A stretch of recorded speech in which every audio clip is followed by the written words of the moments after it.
ওকে, so last ভিডিওগুলোতে আমরা একটা টিকট্যাক টো গেম বানিয়ে দেখিয়েছি। তো আমি যদি এখন একটু রান করে দেখি যে গেমটা স্টিল কাজ করে কিনা। প্লেয়ার 1 এর নাম এ, প্লেয়ার 2 এর নাম বি, প্লেয়ার এ উইন্স। সো এক্স্যাক্টলি যেটা আমরা চাচ্ছিলাম। তো আমাদের পুরো প্রোগ্রামটাই ঠিকঠাক মতো কাজ করতেছে। স্টিল আমাদের প্রোগ্রামে কিছু জিনিস আরো এফিসিয়েন্টলি করা যায়। তো সেগুলো শুরুতে ফিক্স করে ফেলা যাক।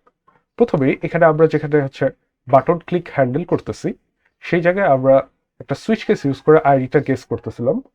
এই জিনিসটাকে আমরা আরেকটু ইজিলি হ্যান্ডেল করতে পারবো। সো আবার এখানে আইডিতে হচ্ছে বাটনের আইডিটা স্ট্রিং আকারে আমরা নিয়ে নিচ্ছি। এরপর সেটাকে যদি আমি একটা ইন্টিজার ইন্ডেক্সে কনভার্ট করি, তাহলে সিম্পলি আমি আইডিকে রিপ্লেস মেথড কল করতে পারবো। যেহেতু আমরা জানি যে প্রতিটা আইডি শুরু হয় বিটিএন দিয়ে, তারপর একটা সংখ্যা থাকে। সো আমরা করবো কি, বিটিএনটাকে রিপ্লেস করব কোনো কিছু না দিয়ে, অর্থাৎ বিটিএন সেখান থেকে ডিলিট হয়ে যাবে। সো বাকি যেই অংশটা থাকবে সেটা হচ্ছে আইডির যেই সংখ্যা সেটা। এবং আমরা জানি যে আইডির সংখ্যাটা আর গ্রিডের ইন্ডেক্স অ্যাকচুয়ালি একই ছিল। সো আমি সেই সংখ্যাটা এখন স্ট্রিং অবস্থায় আছে, সেটাকে আমি যদি ইন্টিজার বানিয়ে দিই, তাহলে আমার পার্স ইন্ট মেথড কল করতে হবে।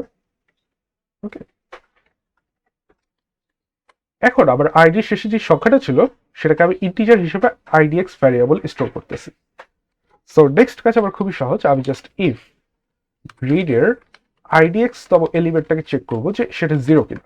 যদি জিরো হয় তাহলে আমি সেটাকে আবার টার্ন ভ্যারিয়েবল দিয়ে রিপ্লেস করব। আর যদি জিরো না হয় তার মানে সেই গ্রিডে অলরেডি কেউ একটা কেউ দাঁত দিয়েছে, তো সেটাকে আমরা হ্যান্ডেল করবো না। আবার পরের আর কোনো কিছু দেখার দরকার নেই, আমরা জাস্ট ফাংশনটা রিটার্ন করে দিব। So it should still work.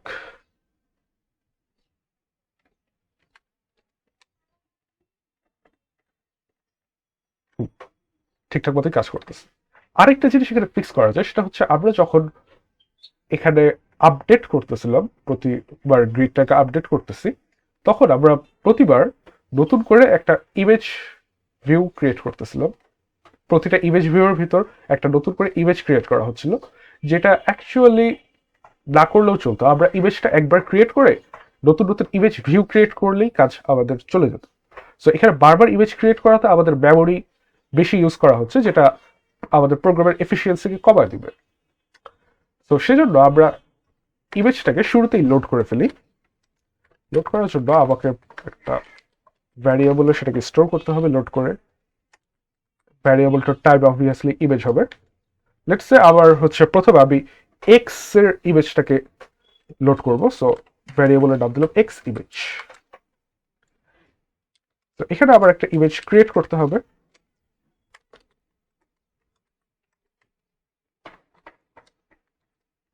Class get resources assistant. এখন আবার ইমেজ ফাইলটার নাম দিতে হবে, যেটার নাম ছিল x.png। সো আবার ইমেজটা লোড হয়ে এই ভ্যারিয়েবলের ভেতর স্টোর হয়ে থাকবে।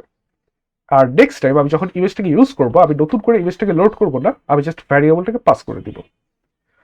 সো একইভাবে আবার বাকি ইমেজগুলোর জন্য জিনিসটা করে ফেলি। তো আবার নেক্সট ইমেজ ছিল o.png, আর তারপরে ছিল blank.png, এবং ভ্যারিয়েবলের নামটা চেঞ্জ করি। গ্রেট। এখন আমি যেই জায়গায় ইমেজ ভিউগুলো ইউজ করছিলাম সেই জায়গায় এই ভ্যারিয়েবলগুলোকে রিপ্লেস করব। তো আপডেট ফাংশনে, আচ্ছা, আবার রিস্টার্ট ফাংশন একটা ইউজ করা হয়েছে। এইখানে আমি হচ্ছে ব্ল্যাঙ্ক ইমেজটাকে লোড করতেছিলাম, সো এটাকে জাস্ট বি ইমেজ দিয়ে রিপ্লেস করি। আর আপডেট ফাংশনে প্রথমটাতে আবার এক্স ইমেজ দিয়ে করা হচ্ছিল, X image, O image, and P image. Okay, এবার লঞ্চ করে দেখি যে প্রোগ্রামটা ঠিকমতো কাজ করছে কিনা।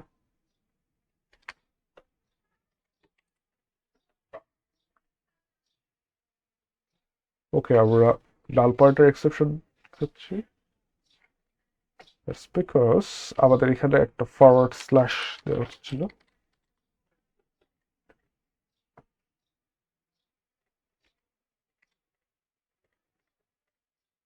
ওকে, সো আমাদের প্রোগ্রাম অ্যাজ ইউজুয়াল কাজ করতেছে, কিন্তু এটা আরো এফিশিয়েন্ট ওয়েতে কাজ করতেছে।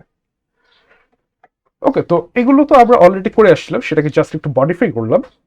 এখন আমরা দেখবো যে আমাদের এই প্রোগ্রামের যেহেতু ইউআইটাকে আমরা সিন বিল্ডারে ডিজাইন করছি, বাট সিন বিল্ডারের কিছু ডিফল্ট স্টাইলিং ইউজ করতেছি আমরা। এখানে বাটনটা সিন বিল্ডারে ঠিক যেমন ছিল তেমনই আমরা ব্যবহার করতেছি। আমরা যদি চাই যে বাটনটা আমার নিজের মতো করে সাজাতে বা নিজের মতো করে সবকিছুরই স্টাইলিং করতে, সেক্ষেত্রে আবার সিএসএস ইউজ করা যাবে এখানে। তো সিএসএস ইউজ করার জন্য আবার শুরুতেই com.buoyant.tictac এই ফোল্ডারে একটা সিএসএস ফাইল খুলে ফেলি, style sheet. So let's say এটার নাম হচ্ছে hello style dot CSS. Okay, so এই সিএসএস ফাইলটা এখন আবার এফএক্সএমএল ফাইলের সাথে লিঙ্ক করতে হবে। তো আমি হ্যালো ভিউ ডট এফএক্সএমএল কে যদি সিন বিল্ডারে ওপেন করি, তাহলে দেখবো যে বাম পাশে আবার যে হায়ারার্কি দেখা যাচ্ছে, এখানে আবার রুট যে এলিমেন্টটা, অর্থাৎ যেই এলিমেন্টটা সবাইকে ইনহেরিট করতেছে ভি বক্স, সেটার প্রপার্টিসে গিয়ে আমি যদি একটু স্ক্রল করে নিচে নামি, দেখবো এখানে স্টাইল শিট নামে একটা অপশন আছে। এখানে আমি স্টাইল শিটটাকে অ্যাড করে দিই। সো এখন আমি স্টাইল শিটে যা যা লিখবো সেগুলো এইখানে ইমপ্লিমেন্ট হবে। আচ্ছা, এখন সিএসএস এ যারা সিএসএস একটু একটু করছে তারা জানো যে সিএসএস এ এলিমেন্টকে দুইভাবে সিলেক্ট করা যায়, হয় তাকে ক্লাস দিয়ে সিলেক্ট করা যায়, না হলে আইডি দিয়ে সিলেক্ট করা যায়।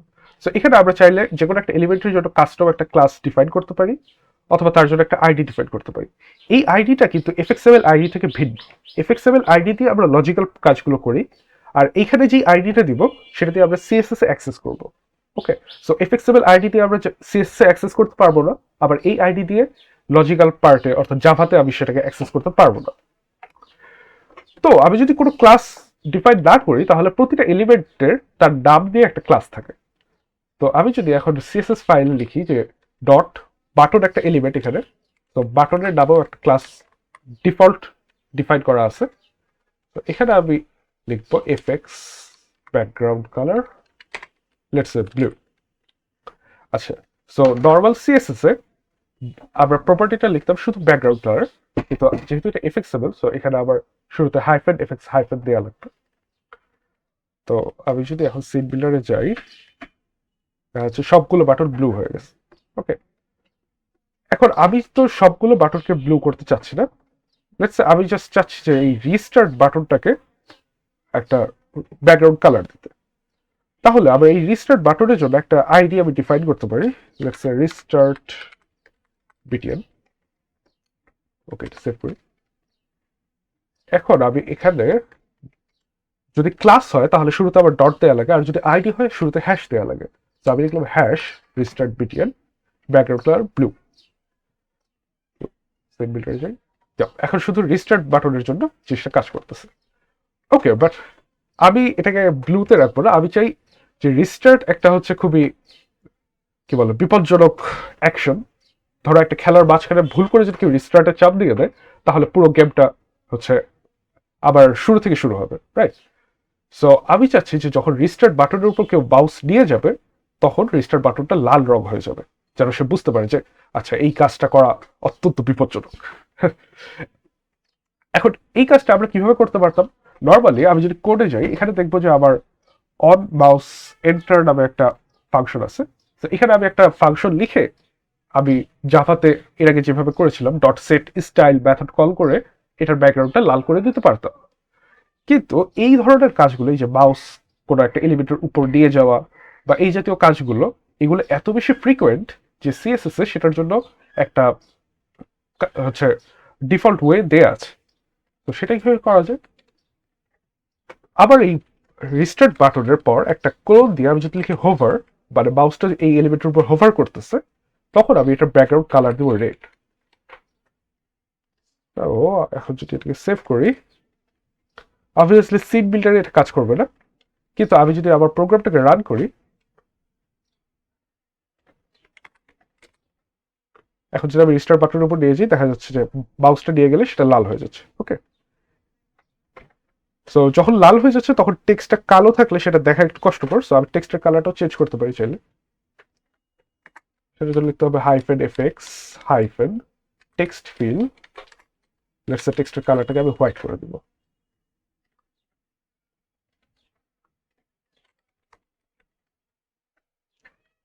ওকে, সো ফার সো গুড। এরপর আমি চাচ্ছি যে এই যে এখানে যে গ্রিডে যে বাটনগুলো আছে এগুলো দেখতে একটু খারাপ দেখাচ্ছে, আমি এটাকে আরো সুন্দর করতে চাই। তো এখানে আবার বাটন অনেকগুলো আছে, আমি প্রতিটার জন্য আলাদা আলাদা আইডি ডিফাইন করে সেটার স্টাইলিং অ্যাড করা মোটেও এফিসিয়েন্ট না। সো আমি প্রতিটা বাটনকে একটা নির্দিষ্ট ক্লাস দিয়ে দিই, ক্লাসটার ভেতরে আমি একবার শুধু স্টাইল লিখলে ওই ক্লাস যতগুলো এলিমেন্টের মধ্যে আছে সবাই চেঞ্জ হয়ে যাবে। সেজন্য আমাকে সিট বিল্ডারে যেতে হবে, গিয়ে এখানে আবার সবগুলো বাটনকে সিলেক্ট করতে হবে।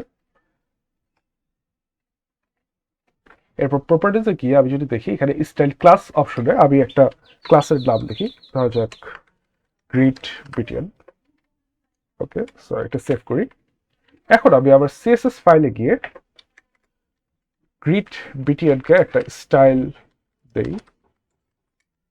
লেটস সে এটার ব্যাকগ্রাউন্ড কালার হবে হোয়াইট, এটার বর্ডার কালার হবে ব্ল্যাক, আর আমি বর্ডারটাকে একটু কার্ভ করতে চাই, তো বর্ডার রেডিয়াস দিলাম ধরা যাক 8। এখন আমি যদি সিন বিল্ডারে যাই দেখবো যে এটা চেঞ্জ হয়ে গেছে। ওকে, সো আগের চেয়ে একটু বেটার। এখন যদি আমি প্রোগ্রামটা লঞ্চ করি সেখানেও এটা চেঞ্জ হয়ে যাওয়ার কথা।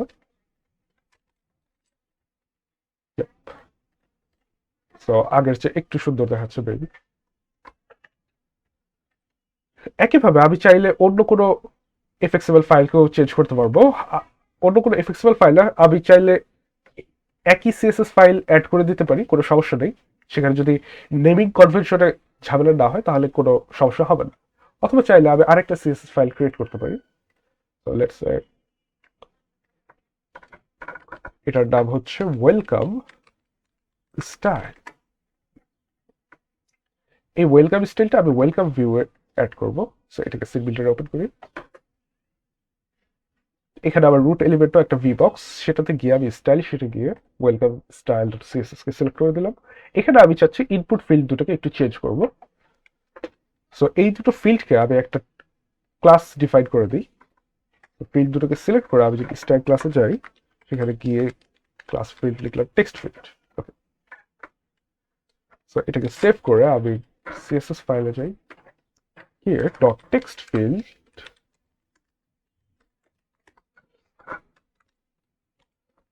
এটার ব্যাকগ্রাউন্ড কালার দেই হোয়াইট।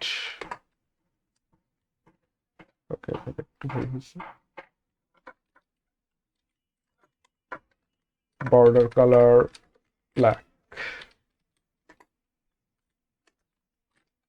বর্ডার রেডিয়াস দিলাম 4, আর একটু প্যাডিং অ্যাড করি তাহলে দেখতে ভালো দেখাবে 8। ওকে, স্যার দেখি এটা দেখতে কেমন হলো। Well, not bad. এখন যদি আমি প্রোগ্রামটা রান করি তাহলে দেখবো হ্যাঁ আবার ইনপুট ফিল্ড দুটো একটু চেঞ্জ হয়ে গেছে। A B play.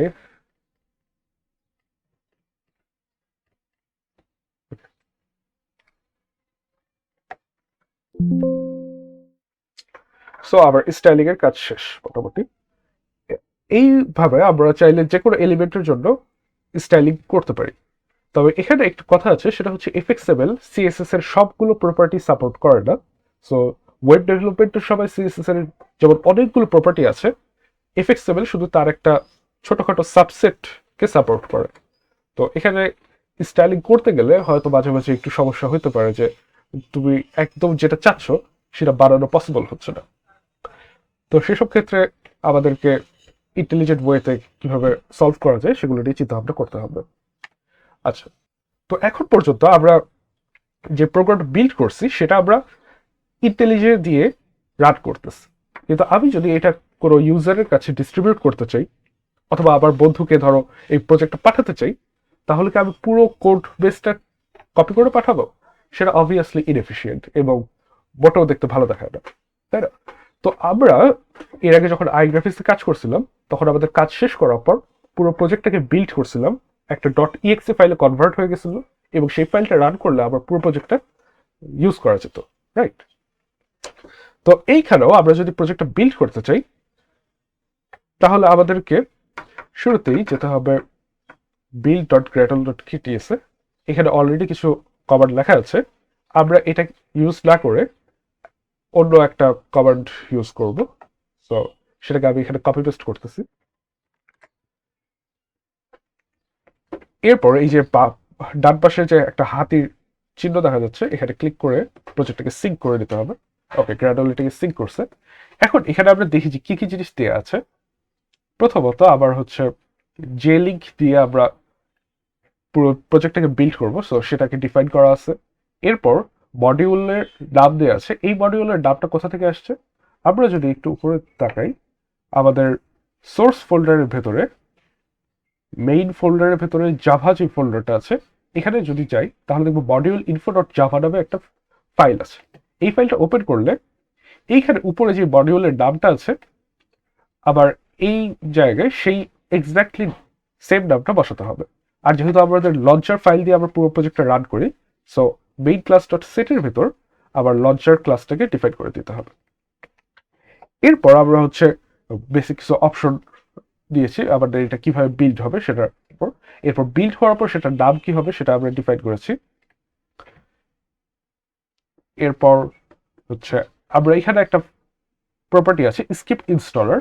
সো আমরা হচ্ছে সরাসরি একটা রানেবল প্রোগ্রামে জিনিসটাকে কনভার্ট করতেছি, মাঝখানে কোনো ইনস্টল প্রসেস এখানে থাকবে না। ওকে, এখন আমরা এই build.gradle.kts কে চেঞ্জ করার পর লাস্ট আরেকটা জিনিস করা লাগবে। এখানে আমরা হচ্ছে দেখি যে আমি কিছু জিনিস কমেন্ট আউট করে রাখছি। এই লাইব্রেরিগুলোকে আমরা হচ্ছে যখন প্রজেক্ট ক্রিয়েট করছিলাম তখন অ্যাড করছিলাম, কিন্তু এগুলোকে আমরা কোথাও ইউজ করি নাই। সো যেহেতু ইউজ করি নাই, তাই এগুলোকে হচ্ছে আমি জাস্ট এখানে কমেন্ট আউট করে দিছি। ওকে, আচ্ছা, এখন আমাদেরকে এই বাম পাশের নিচে একটা আইকন আছে টার্মিনাল, এখানে গিয়ে লিখতে হবে ./gradle wj প্যাকেজ। এই কভারটা দিলে আবার পুরো প্রজেক্টটাকে বিল্ড করা হবে। Let's hit enter.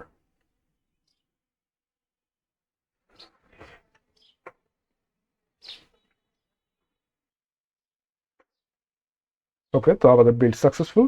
এখন আমরা হচ্ছে আমাদের প্রজেক্ট ফোল্ডারে যাব। এরপর এখানে বিল্ড নামে একটা ফোল্ডার আছে, এই ফোল্ডারের ভিতর গিয়ে যে প্যাকেজ ফোল্ডারে যেতে হবে, গিয়ে দেখবো সেখানে টিকট্যাক টো নামে একটা ফোল্ডার ক্রিয়েট হয়েছে। তো এই ফোল্ডারটা হচ্ছে আবার পুরো প্রজেক্টের বিল্ড ভার্সন। আমি যদি কাউকে শেয়ার করতে চাই তাহলে আবার এই ফোল্ডারটাকে শেয়ার করতে হবে। ওকে, এবং এই ফোল্ডারটা হচ্ছে ইন্ডিপেন্ডেন্ট, অর্থাৎ এইটাকে যদি আমি অন্য কোনো জায়গায় নিয়ে যাই, স্টিল এর ভিতরে যে গেমটা আছে সেটা নিজে থেকে রান করতে পারবে, কোনো আলাদা করে জাভা বা জাভা এফএক্সের লাইব্রেরি কিছুই প্রয়োজন হবে না। তো এই ফোল্ডারের ভিতর কি আছে? একটা অ্যাপ নামে ফোল্ডার আছে, একটা রান টাইম নামে ফোল্ডার আছে, যেই ফোল্ডারগুলোর ভেতর আবার প্রয়োজনীয় জিনিসগুলো কম্প্যাক্ট করে দেওয়া আছে সব। আর আবার টিকট্যাক টো নামে একটা ইএক্সি ফাইল আছে। সো এইটার কাজ যদি আমি ক্লিক করি তাহলে দেখবো যে আমাদের গেমটা ওপেন হচ্ছে। সো আমরা একটু টেস্ট করে দেখি যে আমার গেমটা ঠিকঠাক কাজ করতেছে কিনা। ইয়াপ, আমাদের গেম ইন্টেলিজেন্টে যেরকম বিহেভিয়ার করতেছিল এখানেও সেম বিহেভিয়ার করতেছে। সো রিস্টার্টে ক্লিক করলে সব চলে গেছে। ওকে, সো এটা হচ্ছে আবার ইনস্টলার ছাড়া কিভাবে আমি প্রজেক্টটাকে বিল্ড করতে পারবো। এখন প্রফেশনালি এইভাবে কেউ প্রজেক্ট ডিস্ট্রিবিউট করে না। যেহেতু এটা একটা ছোটখাটো গেম, সেটার জন্য হয়তো ঠিক আছে, কিন্তু আমি যদি খুব বড় সড়ো একটা প্রজেক্ট বানাই এবং সেটাকে ডিস্ট্রিবিউট করতে চাই ইউজারের সাথে, তাহলে আবার একটা ইনস্টলার ফাইল দিয়ে ডিস্ট্রিবিউট করা উচিত। কারণ ইনস্টলার ফাইল দিয়ে যদি আমি ডিস্ট্রিবিউট করি তাহলে সেটা হচ্ছে অপারেটিং সিস্টেম আলাদা করে ইনস্টল করবে এবং সেখানে আনস্টলের অপশন দিবে। আর এই জায়গায় যদি আমি এই প্রোগ্রামটাকে আনস্টল করতে চাই, আমাকে জাস্ট এই ফোল্ডারটা ডিলিট করতে হবে এবং এইটার কোনো ট্র্যাক আবার অপারেটিং সিস্টেম রাখবে না। তো এই কারণে আমরা হচ্ছে ইনস্টলার সহ কিভাবে বিল্ড করা যায় সেই প্রসেসটা নেক্সটে দেখব। তার আগে একটা কথা বলি, এখানে আমরা বিল্ড যেটা করতেছি এটা হচ্ছে operating system and architecture dependent. তো আবার এই বিল্ডটা যেহেতু আমি উইন্ডোজে আছি, সো এটা উইন্ডোজেই চলবে এবং শুধুমাত্র x86 আর্কিটেকচারের প্রসেসর দিয়েই চালানো যাবে। যদি এখানে আর্ম প্রসেসর ইউজ করা হয় সেক্ষেত্রে এটা সাপোর্ট করবে না, অথবা লিনাক্স কিংবা ব্যাক ওএসে এই গেম চালানো পসিবল হবে না। ওকে, তো এবার আমরা দেখবো যে হচ্ছে ইনস্টলার সহ কিভাবে বিল্ড করা যায়। সেটার জন্য আবার একটা টুল লাগবে, সেটা হচ্ছে উইক্স টুলস। সেটাকে আবার ইনস্টল করা লাগবে। সো গুগলে আবার সার্চ করতে হবে উইক্স টুল সেট v3। সার্চ করার পর আমরা দেখবো যে শুরুতে একটা গিটহাব লিঙ্ক আসছে। এই লিঙ্কে গিয়ে যদি স্ক্রল করি নিচে দেখবো যে কিছু ফাইল আছে, এখান থেকে .exe ফাইলটা ডাউনলোড করতে হবে। তো আমি সেটা অলরেডি ডাউনলোড করছি। এটা দিয়ে আবার উইক্স টুল সেটকে ইনস্টল করা লাগবে। So let's hit install.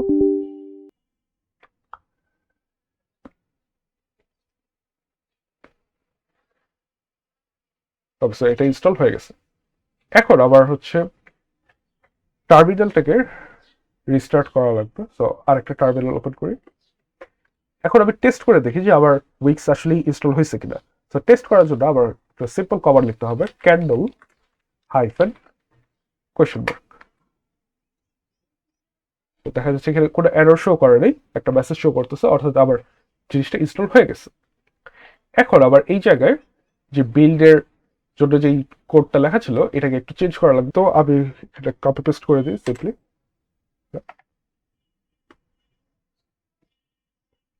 এখন আমি ডান পাশে যদি হাতের চিহ্নটাতে ক্লিক করি, এখানে গিয়ে পুরো প্রজেক্টটাকে সিঙ্ক করে নিই আবার।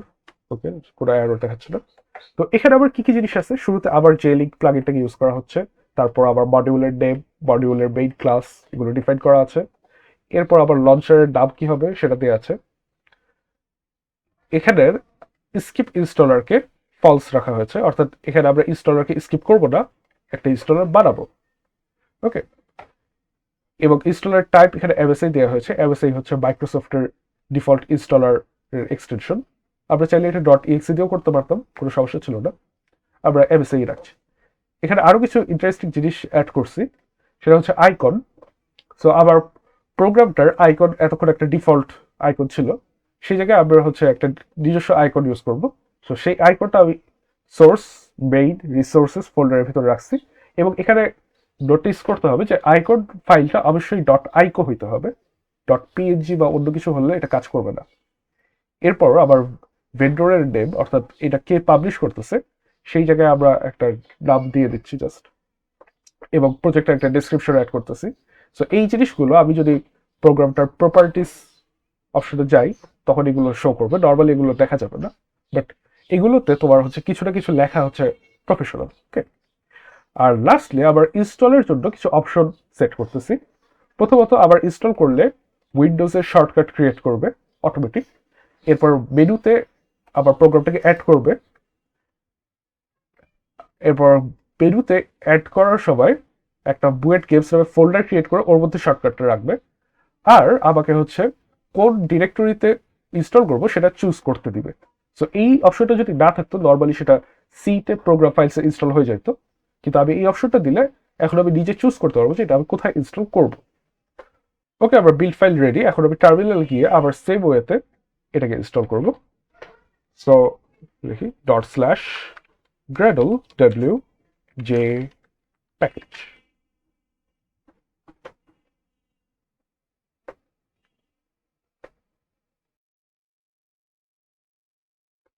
ওকে, সো আমার বিল্ড সাকসেসফুল হয়েছে। বিল্ড হইতে মোটামুটি 57 সেকেন্ড সময় লাগছে। তো একটু বেশি সময় লাগলে চিন্তা করার কিছু নাই।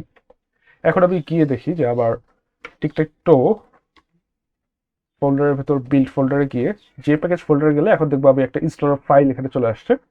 তো এই ইনস্টলার ফাইলটাকে যদি আমি ক্লিক করি তাহলে আবার ইনস্টলেশন উইজার্ড ওপেন হবে। নেক্সট, এখানে আবার এই যে ডিরেক্টরি চুজ করার অপশন দিচ্ছে। সো আমি চাইলে এটা চেঞ্জ করতে পারবো যে কোনো ডিরেক্টরিতে। সো লেটস আমি ড্রাইভ ডিতে একটা নতুন ফোল্ডার ওপেন করি, এই ফোল্ডারে আমি এটাকে ইনস্টল করবো। ওকে, তো হিট নেক্সট, এরপর ইনস্টল।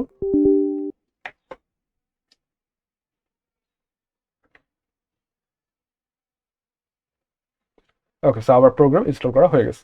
এখন আমি যদি ড্রাইভ ডিতে যাই, গিয়ে আবার নিউ ফোল্ডারে গেলে এখানে দেখবো আবার পুরো জিনিসটা ইনস্টল হয়ে এসেছে, এবং এখানে টিকটক টো নামে যে ইএক্সি ফাইলটা আছে এটাতে যদি ক্লিক করি দেন আবার গেমটা ওপেন হবে।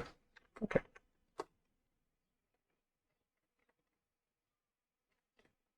ওকে, সো যেভাবে চাচ্ছিলাম সেভাবেই কাজ করতেছে। এরপর যদি হচ্ছে এই প্রোগ্রামটাকে আনস্টল করার প্রয়োজন হয় তাহলে জাস্ট সিম্পলি কন্ট্রোল প্যানেল থেকে এটাকে আনস্টল করে দিতে পারবো। আমি যদি স্ক্রল করে নিচে যাই, এখানে দেখবো আবার টিকট্যাক টো নামে গেমটাকে দেখাচ্ছে এবং এখানে পাবলিশার হিসেবে দেখাচ্ছে বুয়েট সিসি সাদিক, যেটা আমরা ভেন্ডরের ভেতর সেট করছিলাম। তো আমরা যদি ইনস্টল না করতাম ইনস্টলার দিয়ে, তাহলে এটা এই প্রোগ্রামে শো করতো না, তখন আবার পুরো ফোল্ডার ডিলিট করা লাগতো। এখন আমি যদি এটা আনস্টল করতে চাই, জাস্ট সিম্পলি এখান থেকে আনস্টল করে দিতে পারবো।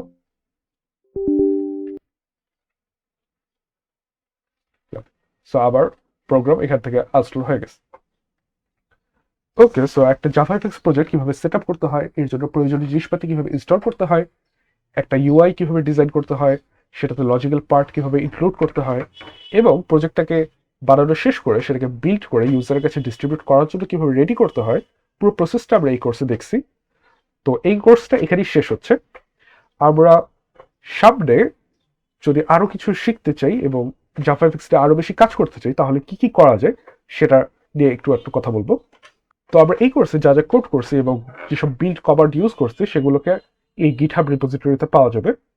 এর বাইরে আমরা যদি জাভাফিক্স দিয়ে আরো বেশি শিখতে চাই, তাহলে ইউটিউবে কিছু রিসোর্স আছে।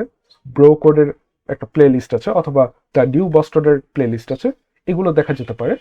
এর বাইরে জাভাফিক্স এর জন্য প্রপার ডকুমেন্টেশন ইন্টারনেটে অ্যাভেলেবল, আমরা চাইলে সেগুলো পড়তে পারি। তবে সবচেয়ে বেটার ওয়ে হচ্ছে, যেহেতু আমরা ইউনিভার্সিটি প্রজেক্ট করতেছি, সো এখানে আমাদের হাতে সময় অনেক কম। এই কম সময়ের মধ্যে একটা ইফেক্টিভ প্রজেক্ট বিল্ড করার জন্য সবচেয়ে ভালো উপায় হচ্ছে কোনো একটা জেনারেটিভ এআই মডেলের সাথে কথা বলা, যে কোনো একটা স্পেসিফিক পার্ট কিভাবে করা যায় সেটার জন্য তার কাছ থেকে শেখা। এআই দিয়ে পুরো প্রজেক্ট বিল্ড করা ঠিক হবে না, এবং সেটা করতে গেলে অনেক রকম এরর খাবে। সো আমি এই প্রজেক্ট করার সময় এআই এর কাছ থেকে বেশ কিছু পরামর্শ নিয়েছি, এবং মাঝে মাঝেই দেখা যায় যে এআই হচ্ছে ভুলভাল জিনিসপত্র বলে ফেলে। তো সে জাস্ট অ্যাজিউম করে নেয় যে এই জিনিসটা হয়তো এইভাবে হবে, কিন্তু বাস্তবে এইভাবে হয় না। তো এই জন্য পুরো প্রজেক্ট এআই দিয়ে করবো এই ধরনের আশা করা খুব একটা ঠিক হবে না।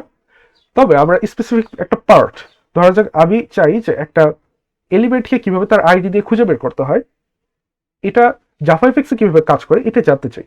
সো এটা আমি এআই কে চাইলে জিজ্ঞেস করতে পারি, সে আমাকে বলে দিবে যে এখানে তুমি ডট লুক আপ দিয়ে মেথড কল করো, কল করলে তোমার হচ্ছে ওই নোটটাকে সে রিটার্ন করবে, নোটটাকে তারপর তুমি টাইপ কাস্টিং করে নাও, তুমি কোন ধরনের নোট চাচ্ছ। তো এভাবে তোমার হচ্ছে জানার প্রসেসটাকে মোটামুটি ইজিয়ার এবং কম সময়ে করা পসিবল। তো এই কোর্সে আর তেমন কিছু নাই। সামনে তোমরা হচ্ছে নিজেরা বাকি জিনিসগুলো এক্সপ্লোর করো, এখানে আরো অনেক জিনিস আছে। এবং আমি যদি এই প্রজেক্ট কথা বলি, এই প্রজেক্টে হচ্ছে আমরা ড্র করার জন্য কোনো ফাংশন বা কোনো হ্যান্ডলিং অপারেশন দেই নেই। সো গেম ড্র হলে কি হবে সেটা নিয়ে কোনো কিছু অ্যাড করা হয় নাই। তবে এখানে অ্যাকচুয়ালি সমস্যা হচ্ছে না, যদি ড্র হয়ে যায় তাহলে আমি জাস্ট সিম্পলি রিস্টার্ট করতে পারবো। তবে এখানে চাইলে একটা ড্র হওয়ার জন্য মেসেজ শো করা যেত।